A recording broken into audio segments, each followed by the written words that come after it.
7,000 ಕೋಟಿಗೆ ಯಾವ ವಯಸ್ಸಾಗ 17 ವಯಸ್ಸಾಗ ಅಷ್ಟಕ್ಕೆ ಸುಮ್ಮ ಇದು ನನ್ನ ಸಾಧನೆ ಅಲ್ಲ, ಇದು ನಾನು ಸಾಧನೆ ಮಾಡೋಕೆ ಬಹಳ ಇದೆ ಅಂತ ಇಷ್ಟಕ್ಕೆ ಸಮಾಧಾನ ಆಗೋದಿಲ್ಲ. ಅವ ಏನ್ ಮಾಡ್ತಾನ, ಇನ್ನ ನಾನು ಇದಕ್ಕಿಂತ ಹೆಚ್ಚು ಮಾಡಬೇಕು ಅಂತ ಹೇಳಿ ಇವತ್ತು ನಾವೆಲ್ಲ ಗೂಗಲ್ ಪೇ ಮತ್ತು ಪೇಟಿಎಂ ಮಾಡ್ತೀವಿ. ಅವತ್ತಿನ ಕಾಲದಾಗ ಅಂತವೇ ಒಂದು ಪೇಪಲ್ ಅಂತ ಹೇಳಿ ಆ್ಯಪ್ ಅನ್ನು ರೆಡಿ ಮಾಡೋಣ. ಆ ಪೇಪಲ್ ಆ್ಯಪ್ ರೆಡಿ ಮಾಡಿ ಅದನ್ನ ಎಷ್ಟಕ್ಕೆ ಮಾತ್ರ ಅಂತಂದ್ರೆ ಸುಮಾರು 17,000 ಕೋಟಿ ರೂಪಾಯಿ ಮಾಡ್ತಾನೆ. ಯಾವ ವಯಸ್ಸಿಗೆ? 27ನೇ ವಯಸ್ಸಿಗೆ. ಎಷ್ಟು? 17,000 ಕೋಟಿ.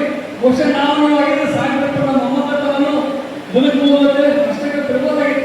ಅವ ಅಷ್ಟಕ್ಕೆ ಸುಮ್ಮನೆ ಕೊಡೋದಿಲ್ಲ, ನನ್ನ ಕೆಪಾಸಿಟಿ ಇಷ್ಟಕ್ಕೆ ಮುಂದಿಲ್ಲ, ನಾ ಇನ್ನೂ ಸಾಧನೆ ಮಾಡ್ಬೋದು ಅಂತ ಹೇಳಿ ಅವ್ನ ಗುರಿ ಏನು ಅಂತಂದ್ರೆ ರಾಕೆಟ್ಗಳನ್ನು ಬಿಡ್ತಾರಲ್ಲ ಸರ್ಕಾರ. ನಾವು ಹೇಗೆ ಇಸ್ರೋದಿಂದ ಸ್ಯಾಟಲೈಟ್ಗಳನ್ನು ಲಾಂಚ್ ಮಾಡ್ತೀವಿ, ಇಂಥ ಕೆಲಸ ಸರ್ಕಾರ ಮಾಡುವಂಥ ಕೆಲಸಗಳು. ಎಲ್ಲಿ ಖಾಸಗಿ ಕಂಪನಿಗಳು ಸ್ಯಾಟಲೈಟ್ ಲಾಂಚ್ ಮಾಡುವಂಥ ಕೆಲಸ ಯಾವ ಖಾಸಗಿ ಕಂಪನಿಗಳು ಮಾಡಿಲ್ಲ. ಯಾರೇ ಮಾಡಿದ್ರು ದೇಶಗಳು ಮಾಡಿಲ್ಲ ಹೊರತಾಗಿ ಖಾಸಗಿ ಕಂಪನಿಗಳು ಮಾಡಿಲ್ಲ. ಆದ್ರೆ ಅವ ಅಂತ ನಾನು ಯಾಕೆ ಮಾಡಬಹುದು ಅಂತ ಹೇಳಿ ಗಳಿಸಿದ ರೊಕ್ಕ ಎಲ್ಲ ತಗೊಂಡ ಆ ರಾಕೆಟ್ ಮಾಡೋದ್ರಲ್ಲಿ ಹಾಕೊಂಡು ಒಂದ್ ಸತ್ತ ಹಾಕೋಣ ಫೇಲ್ ಆಗ್ತೈತಿ, 2 ಸತ್ತ ಹಾಕೋಣ ಫೇಲ್ ಆಗ್ತೈತಿ, 3 ಸತ್ತ ಹಾಕೋಣ ಅವಾಗ ಫೇಲ್ ಆಗ್ತಾನ. ಗಳಿಸಿದ ದುಡ್ಡು ಎಲ್ಲ ಕಳ್ಕೊಂಡ್ಬಿಡ್ತಾನ. ಒಂದು ನಯ ಪೈಸೆ ಬರೆಯಿಲ್ಲ, ಪೂರ ಬ್ಯಾಂಕ್ ದಿವಾಳಿ ಹೇಳ್ಬಿಡ್ತಾನ. ಆದ್ರೆ ಚಲಾವಣೆ ಅವರಲ್ಲಿ ಹೋಗಿರಾಗ ಇನ್ನೊಂದು ಸಾಲ ಮಾಡ್ತಾರೆ, ಇನ್ನೊಂದು ಪ್ರಯತ್ನ ಮಾಡೋದು ಅಂತ ಹೇಳಿ 4ನೇ ಬಾರಿ ಆ ರಾಕೆಟ್ ಲಾಂಚ್ ಮಾಡುವಂತ ಕಾರ್ಯ ಮಾಡಿದ್ರೆ ಅದು ಯಶಸ್ವಿ ಆಗ್ತದೆ. ಅದು ಯಶಸ್ವಿ ಆದ ನಂತರ ಸಾಕಷ್ಟು ದುಡ್ಡು ಅವರು ಕಲಾಕ್ಷಿ. ಇವತ್ತು ನಾವು ಟೆಸ್ಲಾ ಕಾರ್ ನೋಡ್ತೀವಿ. ಆ ಟೆಸ್ಲಾ ಕಾರ್ ಮಾಲೀಕ ಯಾರೇ? ನೀವೆಲ್ಲ ಟೆಸ್ಲಾ ಕಾರ್ ನೋಡಿರಲ್ಲ. ನಾನು ಯಾರ ಬಗ್ಗೆ ಹೇಳಬೇಕಂತ ಅಂತಂದ್ರೆ ಆ ಬೇರೆ ಯಾವ ವ್ಯಕ್ತಿ ಬೇರೆ ಯಾವಲ್ಲ, ಎಲಾನ್ ಮಸ್ಕ್ ಬಗ್ಗೆ ಹೇಳಬೇಕು.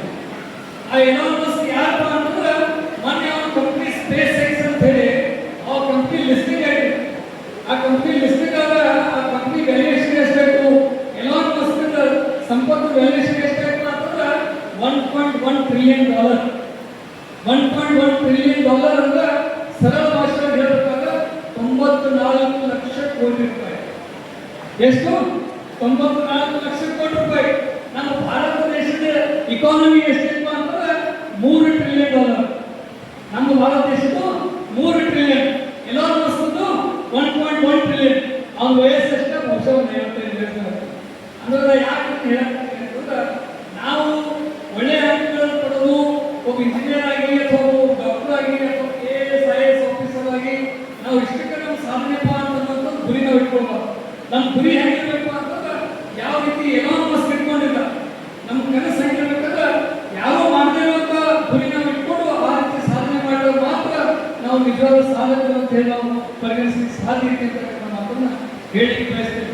ಬಹುಶಃ ಮುಂದಿನ ದಿನಮಾನಗಳಲ್ಲಿ ಇವತ್ತೇನು ಪ್ರತಿಭಾವಂತ ವಿದ್ಯಾರ್ಥಿಗಳು ನೀವು ಸನ್ಮಾನ ಒಳಗಾಗಿದೆ, ನೀವು ಕೂಡ ಆ ರೀತಿ ಒಂದು ಸಾಧನೆಯನ್ನು ಮಾಡಿ ಸಮಾಜಕ್ಕೆ ಒಂದು ಹೆಮ್ಮೆ ತರುವಂತ ಕೆಲಸ ನೀವು ಆಗಲಿ ಅಂತ ಹೇಳಿ ನಾನು ಈ ಸಂದರ್ಭದಲ್ಲಿ ಆಶಿಸ್ತೀನಿ. ಮತ್ತು ಮುಂಬರುವ ದಿನಗಳಲ್ಲಿ ನೀವು ಕೂಡ ಸಮಾಜಕ್ಕೆ ನಿಮ್ಮಿಂದ ಒಂದು ವಾಪಸ್ ಸಮಾಜಕ್ಕೆ ನಿಮ್ಮಿಂದ ಕೊಡುಗೆ ಕೂಡ ಸಿಗಬೇಕು ಅಂತಕ್ಕಂಥ ಮಾತನ್ನು ಕೂಡ ಈ ಸಂದರ್ಭದಲ್ಲಿ ಹೇಳಿ, ಬಹಳ ವಿಶೇಷ ಈ ಕಾರ್ಯಕ್ರಮದಲ್ಲಿ ನಾನು ಕೂಡ ಹಲವಾರು ಸಮಾಜದ ಪ್ರತಿಭಾಗೋಸ್ಕರ ಕಾರ್ಯಕ್ರಮದಲ್ಲಿ ಭಾಗವಹಿಸ್ತೇನೆ. ಅಲ್ಲಿ ಸಭೆ ಸಾಮಾನ್ಯ ಏನಾಗ್ತಪ್ಪ ಅಂತಂದ್ರೆ ಆಯಾ ಸಮಾಜದ ಮಕ್ಕಳು ಮಾತ್ರ ಗುರುತಿಸಿ ಸನ್ಮಾನ ಮಾಡುವಂತ ಕೆಲಸ ಆಗ್ತದೆ.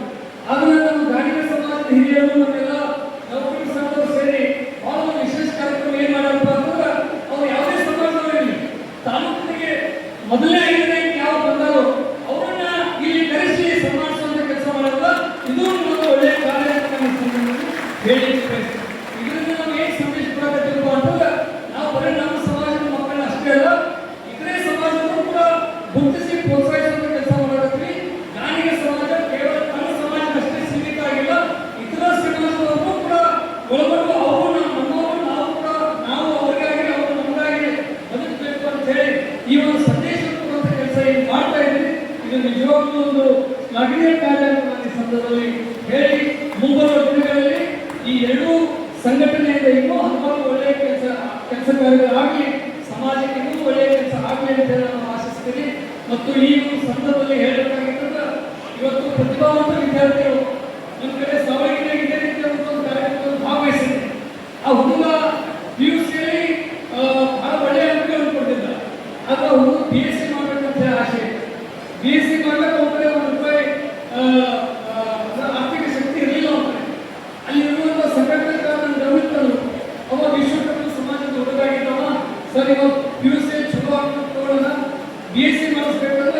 ಅವ್ರು ಹೋಗ್ಬಿಟ್ರೆ ಅಷ್ಟು ಶಕ್ತಿ ಇಲ್ಲ, ಇದಕ್ಕೆ ಏನಾದರೂ ಸಹಾಯ ಮಾಡಬೇಕು ಅಂತ ಹೇಳಿದಾಗ ಆ ಯುವಕರಿಗೆ ನಮ್ಮ ರಾಯಲ್ ಪ್ಯಾಲೇಸ್ ಡಿಗ್ರಿ ಕಾಲೇಜಲ್ಲಿ 1 ಪೈಸಾ ತಗೊಳ್ಳೋದು ಇವತ್ತು BSc ಕೋರ್ಸನ್ನ ಕೊಡಿಸೋದು ಕೆಲಸ ಮಾಡ್ತಾ ಇದ್ದಾರೆ. ಯಾವ ಸಮಾಜವನ್ನು ನೋಡಲಿಕ್ಕೆ ಹೋಗಿಲ್ಲ, ಆ ಪ್ರತಿಭಾವಂತ ಹುಡುಗರನ್ನು ಅವನ ಪ್ರೋತ್ಸಾಹಿಸುವಂತ ಕೆಲಸ ಇವತ್ತು ನಮ್ಮ ಸಂಸ್ಥೆ ಮಾಡ್ತಾ ಇದೆ. ಮುಂಬರುವ